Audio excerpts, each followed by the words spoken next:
اب انسان کی ایک خاص جو نیچر ہے اس کی طرف اللہ تعالیٰ اشارہ فرما رہا ہے، اور یہ بڑی امپورٹنٹ ہے،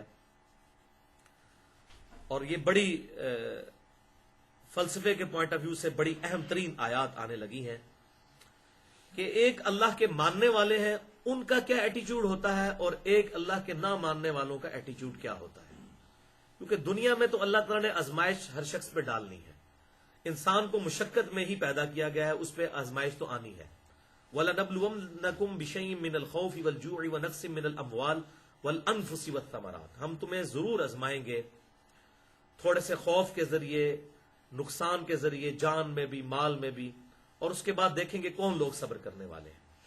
تو ہر انسان پہ، چاہے وہ مسلمان ہو یا کافر ہو، اللہ کا ماننے والا ہو یا انکاری ہو، اس پر مصیبت آتی ہے۔ تو پہلے اللہ تعالیٰ عام انسان کا ذکر کر رہا ہے جو اللہ تبارک و تعالیٰ کو سیریس نہیں لیتا،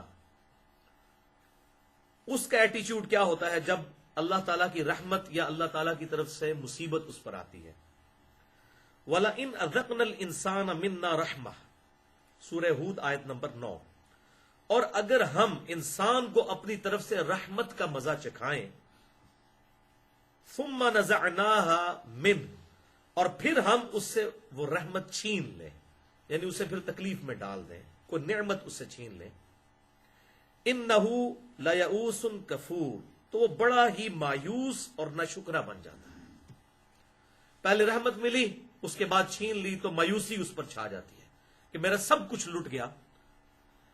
ایک انسان بعض اوقات زندگی کے ایک واقعے کو اپنے لیے ہمیشہ کی ناکامی سمجھ لیتا ہے، اور وہ یہ بات بھول جاتا ہے کہ اس سے پہلے بھی تو زندگی کے کتنے اچھے دن گزارے، میں ان دنوں کو یاد کر کے اللہ کا شکر ادا کروں، چلیں یہ اگر وقتی طور پہ میرے پہ مصیبت آ گئی تو یہ وقتی ہے، یہ بھی ٹل جائے گی۔ لیکن جو ہوتا ہی پرٹیکولر دنیا دار شخص ہے، جب اسے نقصان پہنچتا ہے تو بڑا مایوس ہو جاتا ہے اور ناشکرا ہو جاتا ہے۔ وَلَئِنْ أَذَقْنَاهُ نَعْمَاءَ بَعْدَ ضَرَّاءَ، اور اگر ہم اسے اپنی نعمت کا مزہ چکھا دیں اس تکلیف کے آ جانے کے بعد، مست جو اسے پہنچتی ہے، لَيَقُولَنَّ ذَهَبَ السَّيِّئَاتُ عَنِّي، تو وہ کہتا ہے کہ ہائے میری ساری اب تکلیفیں دور ہو گئیں، إِنَّهُ لَفَرِحٌ فَخُورٌ، تو وہ بہت ہی خوش ہوتا ہے اور شیخی بگاڑنے لگتا ہے، جس کو کہتے ہیں نا خوشی سے بھولے نہ سمانا، یعنی تکلیف آئی تو بالکل اس طریقے سے جیسے مر گیا، سب کچھ ہی ختم ہو گیا، لٹ گیا سب کچھ، اور جب خوشی ملی تو پھر اتنے بھنگڑے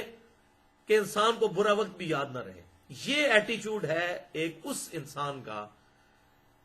جس کے ذہن میں گاڈ کا کانسیپٹ نہیں ہے، اللہ کا تصور نہیں، کسی کریٹر کا تصور نہیں ہے،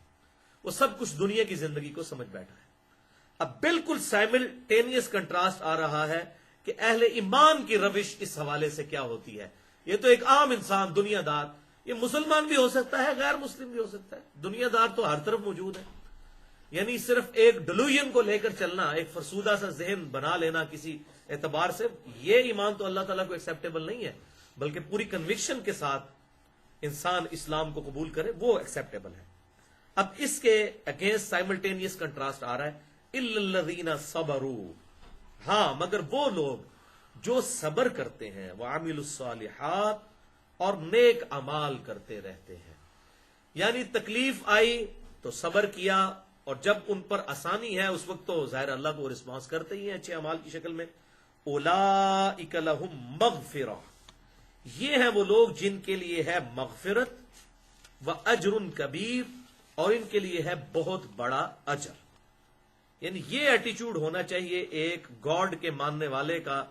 کہ جب اس پر مصیبت آئے تو وہ صبر کرے، جیسا کہ سورۃ البقرہ میں آیا کہ پھر اہل ایمان کہتے ہیں اِنَّا لِلَّهِ وَإِنَّا إِلَيْهِ رَاجِعُونَ، بے شک ہم بھی اللہ ہی کے لیے تھے، ہمیں بھی لوٹ کر اللہ کے پاس جانا ہے۔ اگر اللہ کی کوئی نعمت ہمارے پاس آئی اور ہم سے چھین لی گئی اور اللہ نے واپس لے لی تو ہمیں بھی تو اللہ کے پاس جانا ہے۔ تو اہل ایمان اور منافقین، ان کے کریکٹر کا فرق اللہ تعالیٰ نے ان آیات میں بیان فرما دیا۔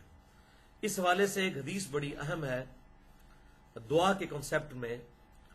جو میں نے مسئلہ نمبر 82 میں بھی بیان کی ہے، بڑی ڈیٹیل کے ساتھ دعا کے ٹاپک کو ایڈریس کیا ہے۔ مسند امام احمد میں صحیح سند کے ساتھ یہ حدیث موجود ہے کہ آپ صلی اللہ علیہ وآلہ وسلم نے ارشاد فرمایا، جو شخص یہ چاہتا ہے کہ اللہ تعالی مشکل اور پریشانی کے دنوں میں اس کی دعا قبول کرے تو اسے چاہیے کہ جب اس پر آسانی کے دن ہو اس وقت بھی اللہ تعالیٰ سے دعا مانگے، تو اللہ تعالیٰ مشکل وقت میں بھی اس کو رسپانس کرے گا، یعنی ہر حال میں دعا مانگتے رہنا ہے۔ اور قربان جائیں، اللہ تبارک و تعالیٰ وہ ہستی ہے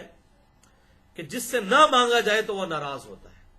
دنیا کے شہنشاہ ان سے اگر کوئی زیادہ مانگ لے تو وہ بیک فٹ پہ چلے جاتے ہیں، اور اللہ تبارک و تعالیٰ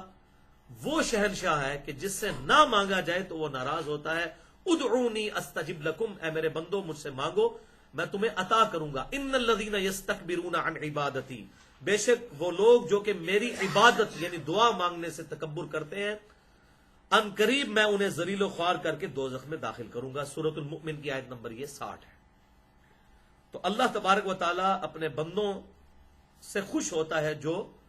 دعا مانگتے ہیں۔ وَإِذَا سَأَلَكَ عِبَادِي عَنِّي فَإِنِّي قَرِيبٌ، اے میرے محبوب صلی اللہ علیہ وسلم جب میرے بندے آپ سے میرے متعلق پوچھیں تو فرمائیے میں تمہارے بالکل قریب ہوں۔ اجیب الدعوۃ الداعی اذا دعان، میں ہر پکارنے والے کی دعا کو قبول کرتا ہوں جب وہ مجھے پکارے۔ فَلْيَسْتَجِيبُوا لِي وَلْيُؤْمِنُوا بِي لَعَلَّهُمْ يَرْشُدُونَ، لیکن لوگوں کو بھی چاہیے کہ میرا حکم مانیں اور مجھ پر ایمان لائیں جیسا کہ ایمان لانے کا حق ہے، تاکہ وہ بھلا پا سکے۔ تو اصل یہ چیز ہے کہ یہ ون وے ٹریفک نہیں ہے، بلکہ جو اللہ کو رسپانس کرے گا اللہ تبارک و تعالیٰ اس کی دعاؤں کو قبول کرے گا۔